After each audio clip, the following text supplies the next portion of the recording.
chers camarades membres du bureau du collectif, chers frères professeurs en exercice, vous qui venez de loin, de tous les collèges et lycées de Côte d'Ivoire, merci d'être venus. Je voudrais, sur ce, laisser la parole à nos leaders, ceux que nous avons choisis pour conduire la lutte, afin que la conférence de presse que nous avons convoquée aujourd'hui puisse commencer. Donc, je vais laisser la parole au président de ce collectif des enseignants contractuels non affectés du PSGouv 2019. Il s'agit bel et bien de M. Boissy, à qui je vais laisser la parole maintenant. Okay, merci, chers frères. Merci, collègues, de planter le décor. Avant tout, d'abord, nous voulons dire un grand merci à nos frères journalistes qui ont voulu nous aider à faire passer le message pour que nos autorités, nos patrons puissent comprendre qu'il y a une situation qui se passe au ministère de l'Éducation nationale et de l'alphabétisation. Nous sommes le collectif des enseignants contractuels du programme social 2019, notre PSGouv 2019. Nous sommes victimes de non-affectation. Ça fait 3 ans que nous sommes en souffrance et que nous courons derrière notre affectation jusqu'à maintenant. Et on voit que nos amis avec qui ensemble on a été recrutés, le recrutement que nous savons tous, qui n'est pas comme un recrutement ordinaire où on ne prenait pas dossier, mais un recrutement qui s'est fait sur un concours. C'est-à-dire, on a composé, et les résultats sont sortis, et heureusement, on a été déclaré admis. Et après notre admission, je pense qu'on a rempli tous les critères, ça veut dire que la formation a été faite. Je ne vais plus aller sur la procédure du déroulement du concours avant de pouvoir faire le concours. C'est-à-dire que les étapes, parce que les étapes, on sait en Côte d'Ivoire que tout concours, il y a des étapes d'abord. C'est-à-dire que le dépôt des dossiers, comme vous connaissez d'abord l'inscription en ligne et autres, dépôt de dossiers. Quand on parle de dossiers, ça veut dire qu'il y compris les diplômes, qui font d'abord l'étude avant d'amener une convocation, et puis après la convocation, on va composer. Donc tout s'est passé, mais je ne vais plus revenir dessus. Okay? Donc nous sommes victimes jusqu'à présent de non-affectation. Okay. C'est pour cela, ce matin, on a essayé d'amener quelques actions pour pouvoir essayer d'arriver à nous faire comprendre, certainement par nos autorités, c'est-à-dire que le ministère d'abord de l'Éducation nationale, mais le Premier ministre, surtout, on demandait au Premier ministre, et surtout notre papa, le président Alassane Ouattara, son Excellence, pour pouvoir intervenir sur ce dossier. Nous sommes ses enfants, nous sommes les jeunes Ivoiriens, et on a vu l'effort qu'il a voulu faire pour pouvoir diminuer le taux de chômage en Côte d'Ivoire. Et c'est pour ça que le programme social a été instauré. Et nous sommes, malheureusement, croyant qu'on avait sauté cette période de chômage, nous sommes retombés encore dedans. Et nous souffrons de ce problème, de notre problème de non-affectation. C'est pour cela, ce matin encore, nous sommes là pour crier, pour qu'on puisse faire savoir nos voix, pour que vraiment on puisse avoir une aide. Pour qu'on puisse avoir une aide, d'être affecté, tout comme nos amis. Et ensuite, l'affectation, c'est tout à fait normal que l'intégration suive. Et donc, je suis le président du collectif. Je suis assis avec quelques membres du collectif. Et il y a nos collègues aussi qui sont les membres du collectif qui sont là. Ce n'est pas, on n'a pas appelé tous nos membres, c'est seulement le bureau du collectif qui est là. Pour qu'on sache qu'on ne sait pas tous ceux qui sont là. C'est le bureau uniquement qui est réuni aujourd'hui. C'est le bureau du collectif. Nous sommes habitants, nous sommes là pour faire cette conférence de presse. Il faut qu'on le sache. Il n'est pas dit que c'est le nombre, ce n'est pas le nombre. Nous sommes au moins plus de 300 membres. Plus de 300 membres maintenant. Sinon au départ, ce n'était pas comme ça, mais certainement, il y a eu d'autres affectations. On ne sait comment, mais bon. Voilà. Donc, il reste au moins, nous sommes plus de 300 membres pour le moment du collectif. Okay, donc, pour dépeindre la situation, je vais laisser la parole à celui qui est chargé de l'information pour pouvoir essayer de peindre toute la situation, pour décrire un peu comment les trucs sont passés jusqu'à maintenant. Le porte-parole. D'accord, merci à vous, Monsieur le Président du mouvement, du collectif. Merci, chers frères, tous ceux qui ont fait le déplacement, et merci à vous les journalistes qui avez bien voulu, je ne sais pas quoi dire, venir en aide à des gens qui sont en situation de détresse avérée. Ce n'est pas évident. Nous, on n'a pratiquement rien à donner aux journalistes qui couvrent ces événements-là chaque fois qu'on les lance. Je pense que la seule chose qu'on a, c'est de leur dire merci et que voilà, on fait ensemble le combat tout en espérant, n'est-ce pas, être dans l'avenir reconnaissant avec toutes ces personnes-là qui se sont sacrifiées pour nous aider à porter haut, n'est-ce pas, ce mouvement-là. Je pense que le président a déjà fini de tout dire. La situation est grave, j'allais dire peut-être extrêmement grave. Aujourd'hui, on a fait un programme social du gouvernement depuis 2019. Comme il a dit, on ne viendra pas là-dessus, mais c'est nécessaire.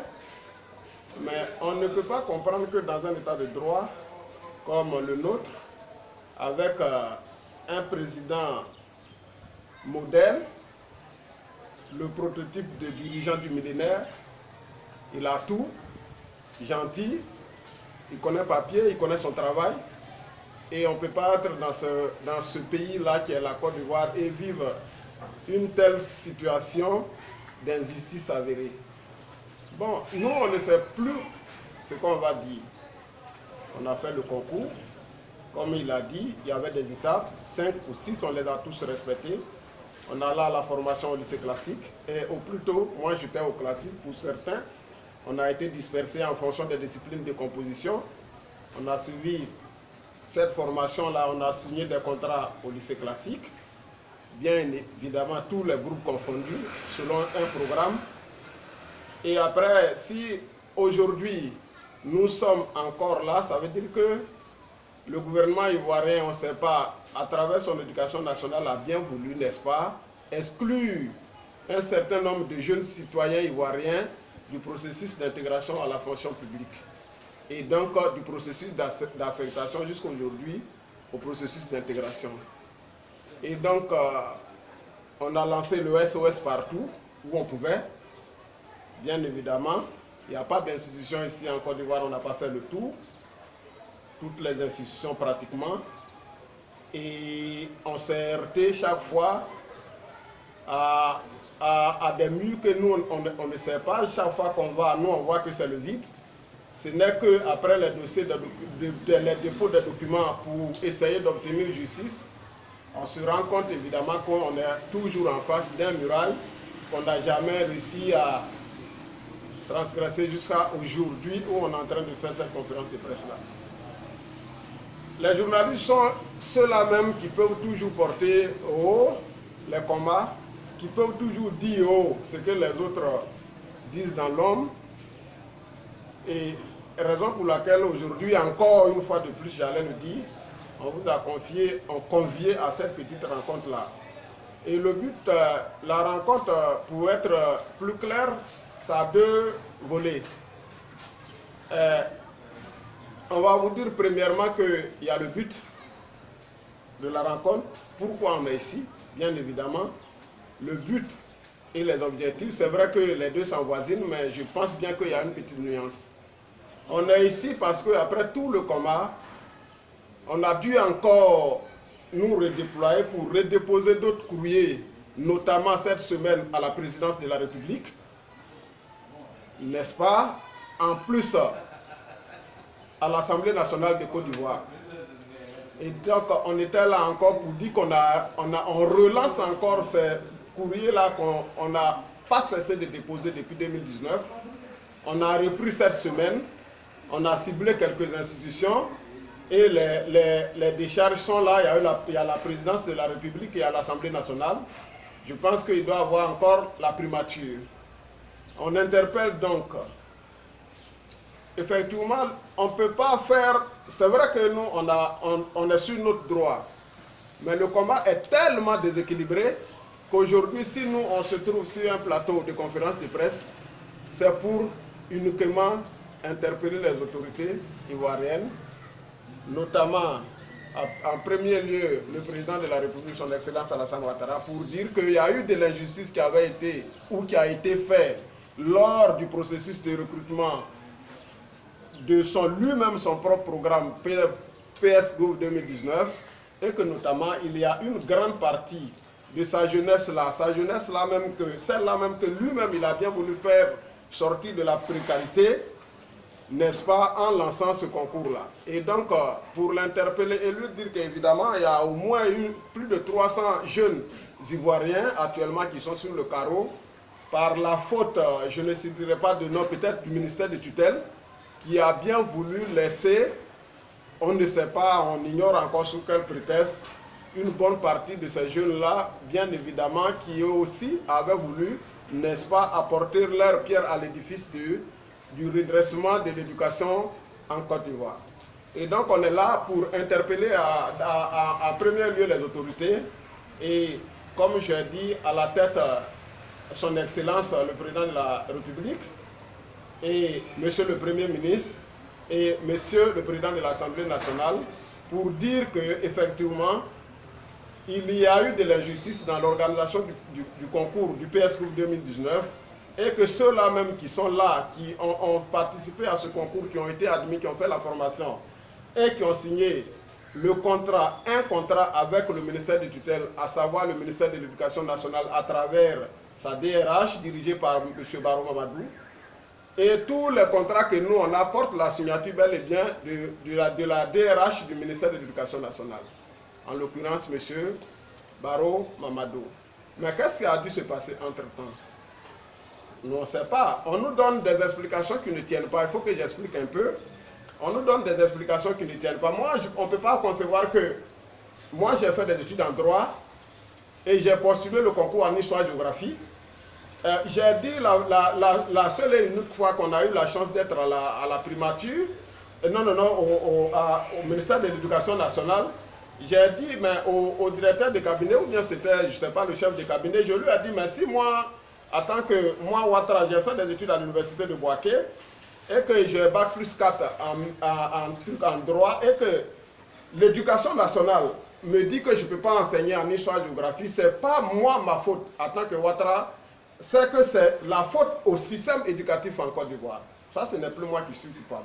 Sinon, normalement, si moi j'ai reçu à une formation de droit, et j'ai bac plus 4, et on me dit que je ne peux pas enseigner les histoires-géographie en Côte d'Ivoire, c'est que le système éducatif ivoirien, bien évidemment, est à revoir. Ce n'est plus moi qui est en jeu, ou bien ce n'est pas moi, mon intellect, ou bien mon savoir-faire qui est en jeu, mais c'est pratiquement le système éducatif. J'ai eu à dire, je pense qu'il a regardé, il a souri, bien évidemment, et je reviens là-dessus. Et je ne peux pas concevoir qu'on dit Sciences Éco enseigne mathématiques. Évidemment, moi j'ai fait le droit, je ne peux pas enseigner l'histoire-géographie. Je pense que ce sont des trucs qu'on n'a jamais su maîtriser. Évidemment, nous, on se dit que le ministère donne des raisons qui ne tiennent pas. Et donc, je ne peux pas concevoir que sociologie enseigne histoire-géographie. Moi, j'ai fait des études en droit complet, bac plus 4. Je ne peux pas enseigner les histoires-géographie. C'est déplorable. Et donc, on n'est pas ici pour nous attaquer à qui que ce soit. Je venais de le dire tantôt, le combat est tellement déséquilibré que c'est vrai que nous, on sait que même uniquement avec le contrat, on sait que le ministère de l'Éducation nationale ne peut pas avoir raison sur nous parce qu'on a respecté tout ce qu'ils ont mis dans le processus du concours. Si aujourd'hui, au final, au moment des affectations, d'autres problèmes ressurgissent, j'ai dit ça la dernière fois, moi je pouvais comprendre qu'effectivement, tous Sciences Éco, tous ceux qui ont fait autre chose, comme les disciplines qui ne sont pas des disciplines d'enseignement, si tout le monde était de côté, nous, on n'avait même pas de quoi engager cette lutte-là. Mais on ne peut pas dire qu'on prend Sciences Éco qui sont enseigner les mathématiques. Moi, j'ai fait le campus avec certains camarades de Sciences Éco, ils apprennent quelles mathématiques? Donc, si Sciences Éco enseigne mathématiques, moi, on me dit que je ne peux pas enseigner droit, c'est qu'il n'y a pas de logique là. Je ne sais pas. Donc, raison pour laquelle on est là, si au moins on savait que tout le monde était laissé dans le même moule, il n'y a pas de souci. Qui avait à réclamer quoi que ce soit? Mais pourquoi deux poids, deux mesures? C'est le problème, évidemment. Donc nous on vient, on les interpelle pour dire qu'on est là.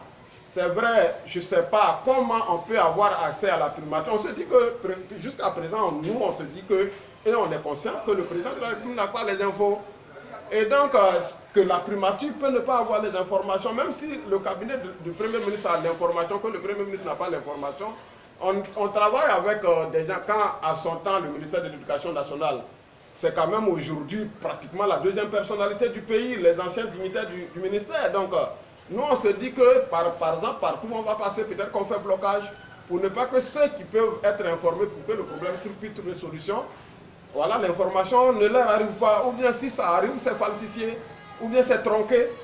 Voilà, donc aujourd'hui, nous, on est là encore pour dire qu'on relance tout ça, et on cherche, on prie pour qu'effectivement, on ait les porte-paroles, les journalistes qui sont là, puissent nous aider à atteindre les personnes, ressources nécessaires, capables, n'est-ce pas, de nous aider à trouver solution à ce problème. Ça, c'est le premier volet. Le deuxième volet, il est un peu court. Ça, effectivement, nous, on est là aujourd'hui, c'est les objectifs. On veut bien entendu avoir nos affectations et notre intégration comme nos camarades qui sont en train de partir ou qui sont déjà partis. Je pense que ce chapitre n'est pas long parce que les objectifs, il n'y a pas deux pour m'étaler dessus. Nos camarades sont partis. Et les journalistes qui sont là, nous on met le ministère de l'Éducation au défi. Si Sciences Éco n'enseigne pas, si Sociologie n'enseigne pas, si Droit n'enseigne pas, on va arrêter notre combat là. Si les journalistes qui sont entre nous et puis le ministère là, on met le ministère au défi. Si effectivement Sciences Éco n'enseigne pas, si BTS n'est pas sur le terrain en train d'enseigner, si on nous apporte tous ces preuves-là que ça n'existe pas, nous on va arrêter la lutte. Mais comment prendre nos camarades, quelqu'un qui a BTS en quoi il enseigne en histoire-géographie, moi j'ai fait des études en droit, une formation complète où comment dirais-je, l'histoire-géographie même occupe une très grande partie. Moi on me dit que je ne peux pas enseigner en histoire-géographie. Donc mes chers journalistes, mes chers amis du collectif, mes chers frères et sœurs, ou mes chères sœurs et frères, pour être plus logique avec le protocole, voilà le peu qu'on pouvait dire sur ce dossier. La raison qui nous a amené à faire venir les journalistes aujourd'hui pour nous prononcer un toit sapé sur cette situation qui perdure depuis 2019. Je pense que voilà, si les journalistes ont quelques questions, nous l'exposé qu'on avait à faire et la raison qu'on avait et nous la considérons légitime et fondamentale pour les appeler, c'est cette raison-là, on vient de faire l'exposé. Je remercie tout le monde et je vous remercie, messieurs les journalistes.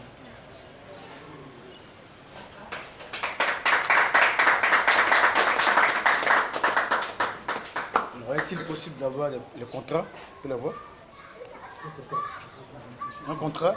Oui, il y a des emplois de D'accord. Montrer effectivement que... D'accord. On va continuer cette conférence de presse. N'oubliez pas d'ouvrir la possibilité, la possibilité à d'autres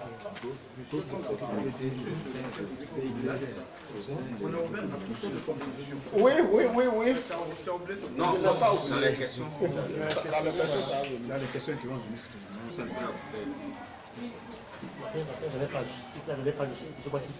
oui, voici le contrat.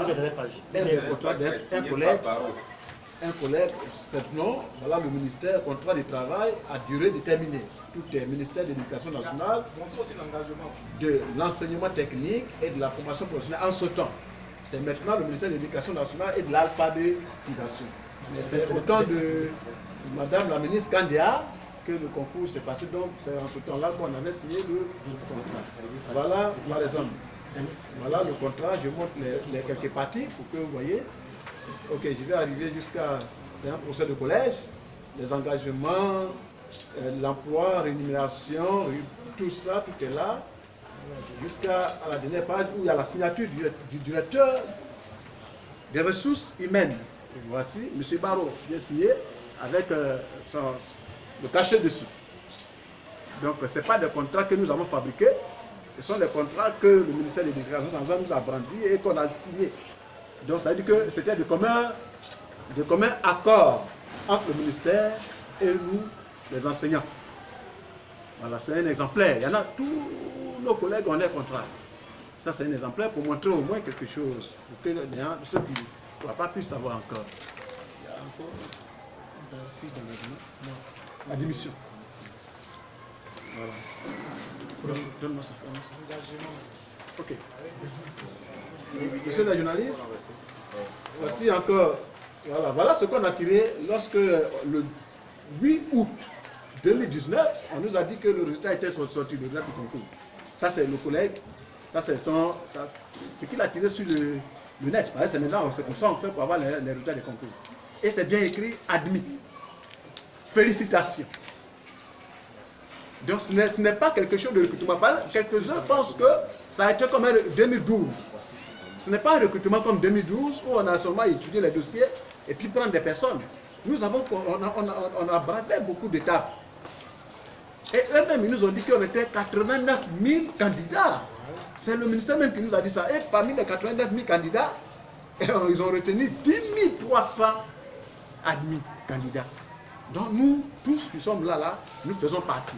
Donc en réalité, le décret qui a été pris au ministère, qui engage nos collègues comme fonctionnaires, nous faisons partie des 10 300 en réalité. Donc, on ne peut pas nous dire, on se dit pas toujours que nous sommes des 10 300.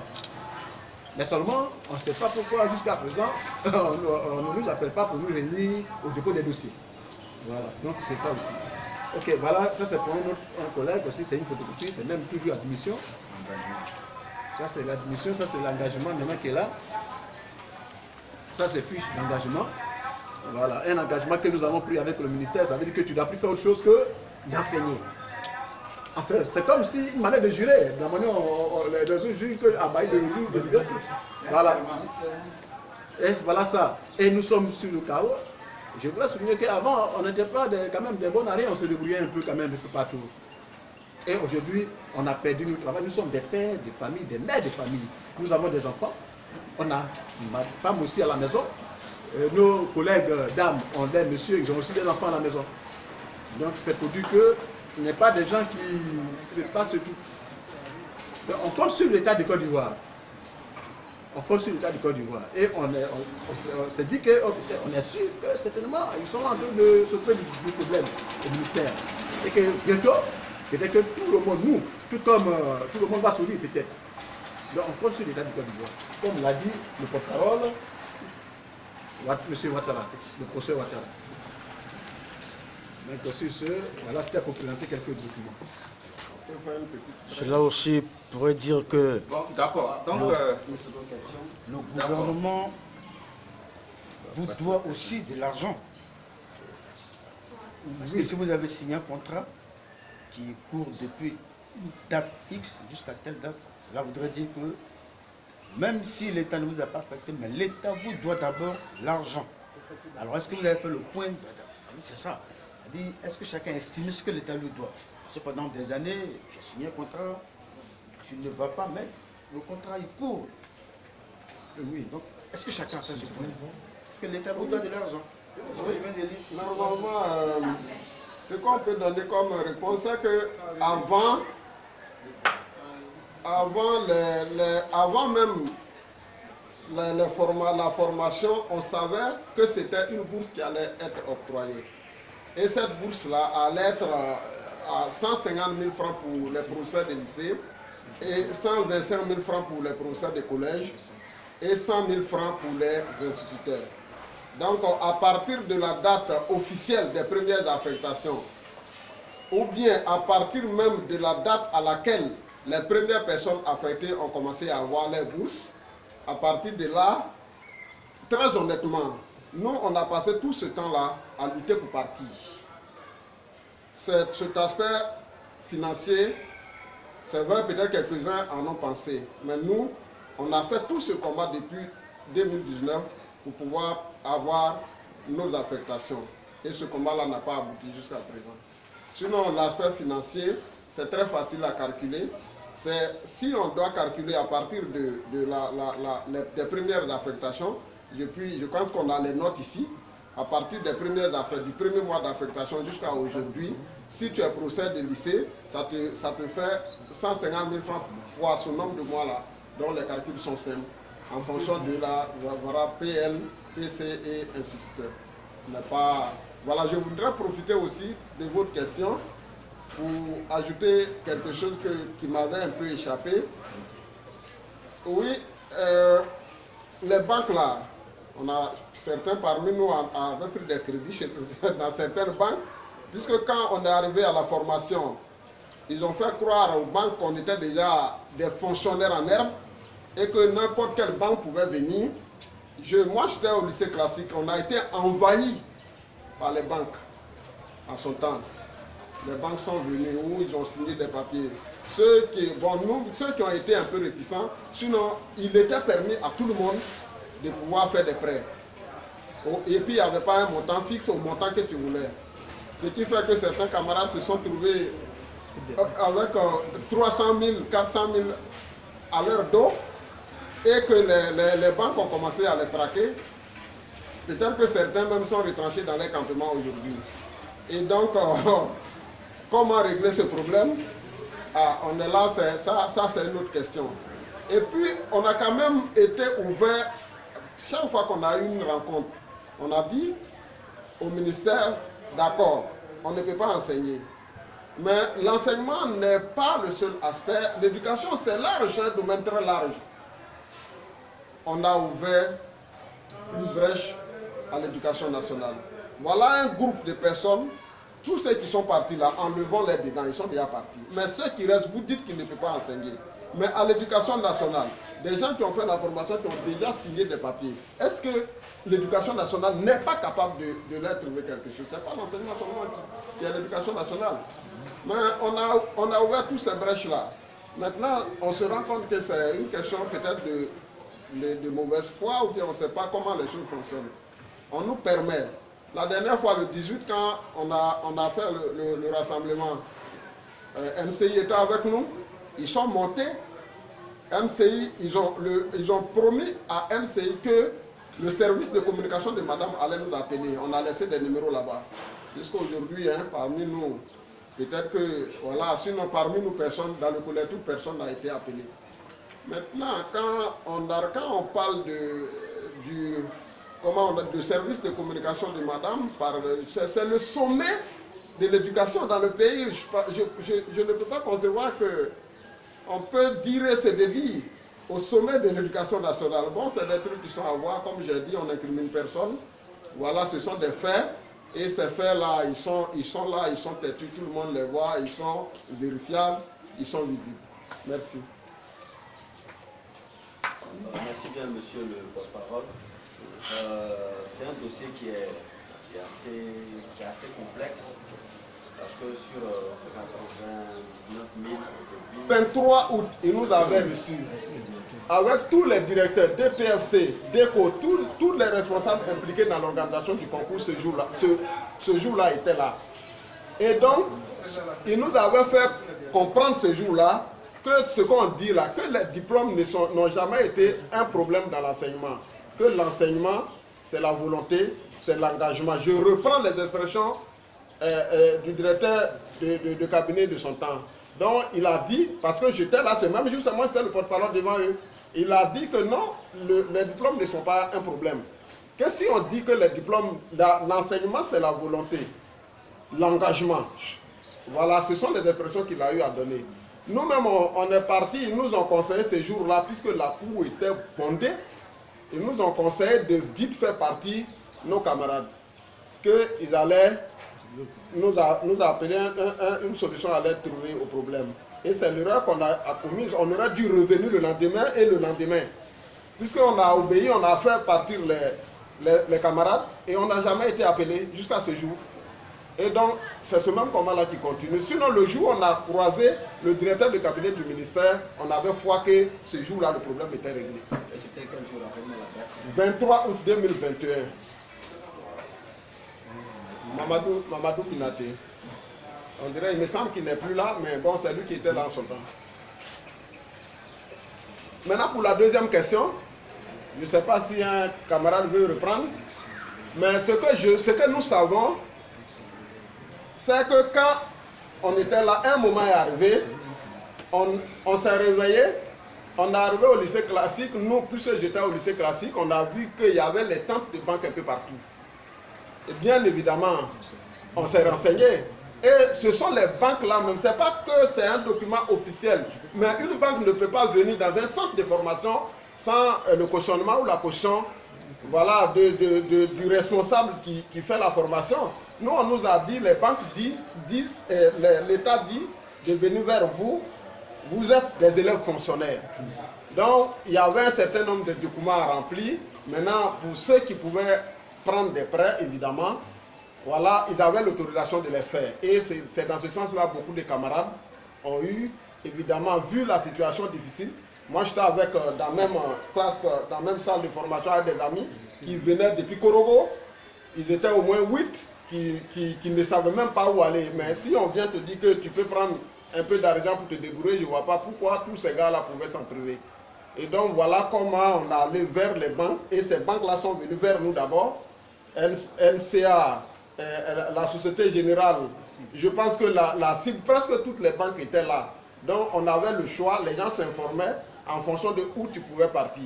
Puisque, évidemment, à la fin de la formation, et que tu deviendrais fonctionnaire, voilà, la banque que tu aurais choisi probablement, vous allez travailler avec ces banques-là. Voilà comment on est allé vers les banques et puis on a pris les crédits.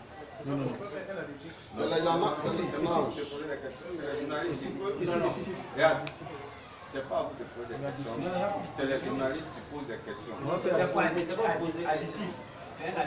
un additif parce qu'il a dit. D'accord, donc attendez la table de séance. Oui, allons. Un additif par rapport à la question. Je suis M. Opeli, je suis membre du collectif des enseignants contractuels non affectés et secrétaire, en réalité vice-président du collectif. J'aimerais ajouter un point sur la question concernant les prêts avec les banques. Pour tous les enseignants contractuels, professeurs de mathématiques, professeurs du collège et professeurs du lycée, avec ce nom, me reconnaissent à Boaké. Tous les enseignants contractuels, parce que je faisais partie des délégués, parce que moi je suis enseignant contractuel, professeur de mathématiques, collège, et j'étais délégué pour les enseignants de mathématiques. Je vous informe, avant que les banques ne viennent, ils ont d'abord informé, convoqué une réunion avec les délégués, tous les délégués. Et en plus d'être délégué d'amphi, j'étais délégué du dortoir. Donc je faisais une double représentation. Alors on nous a conviés et on nous a informé que l'État de Côte d'Ivoire nous reconnaît en tant que désormais des futurs, c'est le mot qu'ils ont dit, des futurs enseignants, des futurs fonctionnaires. Donc pour nous alléger, ils nous apportent des banques, c'est-à-dire la CIB, NCA et la SGB la Générale, pour pouvoir nous aider à subvenir à nos besoins, parce qu'on était approche de la rentrée, donc on prenait en charge nos familles, notre formation, donc ils voulaient nous aider. Et ces banques sont venues, et les banques nous ont conviés. Et moi j'ai été une fois à une rencontre spéciale des délégués, dans le but de convaincre nos camarades à pouvoir prendre des prêts, précisément à NCA. J'ai encore le contact du représentant de NCA de Boaké. C'est là. Il nous a dit de convaincre nos amis, puisqu'ils cherchent de la clientèle, convaincre nos amis à pouvoir prendre des prêts. Ils nous ont donné les différents plans de pouvoir prendre des prêts. Et ils ne nous ont pas demandé d'autres documents que un papier qui atteste que nous étions admis. C'est-à-dire, je présente ce document qu'on a présenté. Ils nous ont demandé ça. Quel que soit tout ce qu'on pourrait créer, mais au moins ce qui prouve que vous étiez admis. Alors, par la suite, les amis ont pris des prêts. Le président même ici, le président a pris des prêts. 150. Ils ont pris des prêts et ils ont pu subvenir à leurs besoins. Et je vous l'ai dit qu'après la formation, quand il y a eu ce désordre au niveau des affectations, ils ont changé de banque. Ils ont automatiquement reconduit tous les enseignants contractuels à la BEP, qui est l'une des banques de l'État, la Banque populaire, pour dire que ces banques qui nous avaient octroyé des prêts n'étaient plus capables de nous prendre en charge. Parce que l'État de Côte d'Ivoire avait reversé tout ce potentiel fonctionnel futur là dans la BP pour pouvoir les cadrer. Et ça, c'est vraiment dommage. Ceux qui ont pris des prêts ont été appelés parce qu'ils n'étaient plus affectés. Et comment est-ce qu'ils allaient faire pour rembourser? C'est ce que je voulais ajouter. Merci. Oui. Oui, voilà. Lui, je vais ajouter par rapport à la question des banques. Oui, sur la question des banques. Non, il peut ajouter, on ne sait jamais. Sur la question Il des a une banques, expérience particulière. nous, l'État à Bergerville, j'étais en département de philosophie, j'étais à Bergerville. Et à Bergerville, j'ai rencontré le responsable de NCA Bank. D'abord, les délégués sont partis. Et lorsque notre délégué, M. Karamoko, est parti, l'information qu'il est venu nous rapporter est que l'État de Côte d'Ivoire a rencontré les banques. Et selon l'expression des responsables, ils ont dit que la décision venait d'en haut d'aider ceux qui sont en formation, les enseignants, les futurs fonctionnaires, de les aider en leur octroyant des prêts. C'est ainsi que moi, étant dans le besoin, puisque je venais de loin, derrière San Pedro, de Rébi précisément, nous avons aussi demandé, moi j'ai demandé 100 000 francs comme prêt. Aujourd'hui, on ne sait pas comment rembourser.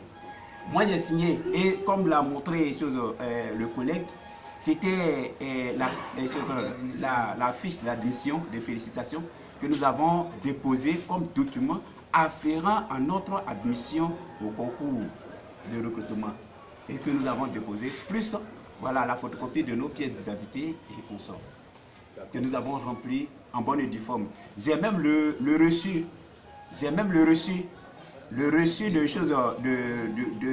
du prêt quand j'ai pris, j'ai même déposé. Donc c'est pour vous dire que c'est rien. D'accord. Alors, tout à l'heure, vous avez parlé de M. Mamadou Binaté, qui est l'ex...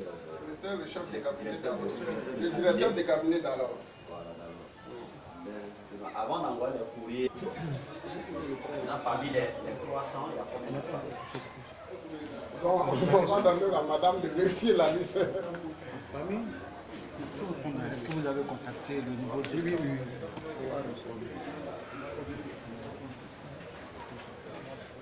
Bon, pour être très honnête, parce que la fonction d'enseignant, c'est aussi un métier d'honnêteté,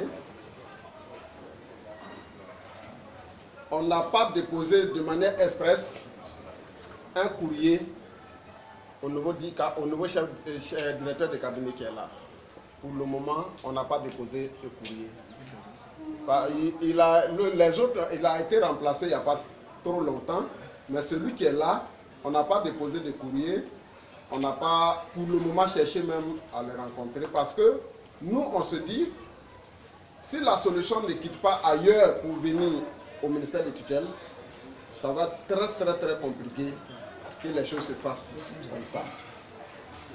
L'expérience nous a montré, dans ces 3 ans-là, souvent on dépose un courrier au secrétariat du ministre, on vient retrouver, on nous appelle pour dire qu'il y a votre courrier à la DRHT. Donc, on a très souvent essayé, ça n'a pas marché. La seule fois, on a eu accès, je pense, au ministère 2 fois, si je me souviens. Et la première fois, c'était qu'on avait écrit à la présidence.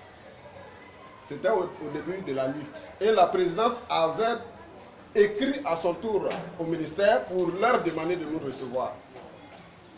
Je n'ai pas trop les dates, ça, mais ça devait être en 2020. Effectivement, en son temps, c'était Kouyaté Aboula qui était en ce moment le chef cap du ministre, Madame Noutou Mamakanya Kamara. C'est lui qui nous avait reçus.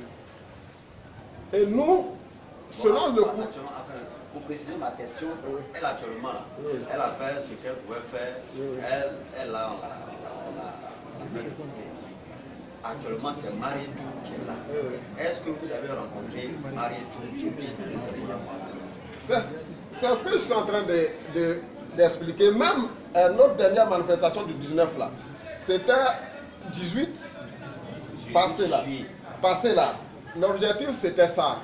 Mais on a été surpris, à notre arrivée, il y avait plus de 6 cargos de policiers qui étaient déjà à la tour dès qu'ils nous attendaient.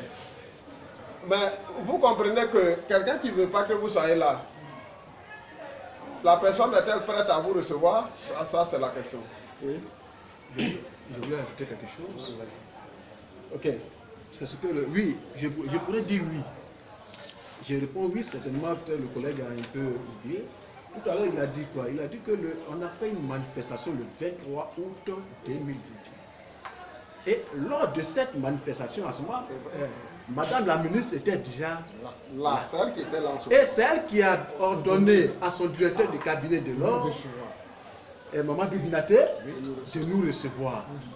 Donc, elle est au courant du dossier. Elle est déjà au courant du dossier. Donc, nous, on s'est dit, si Madame la ministre sait le dossier et que tout le ministère est là, elle est toujours là. Même s'il y a un autre directeur qui est venu, certainement, il est au courant de ce dossier.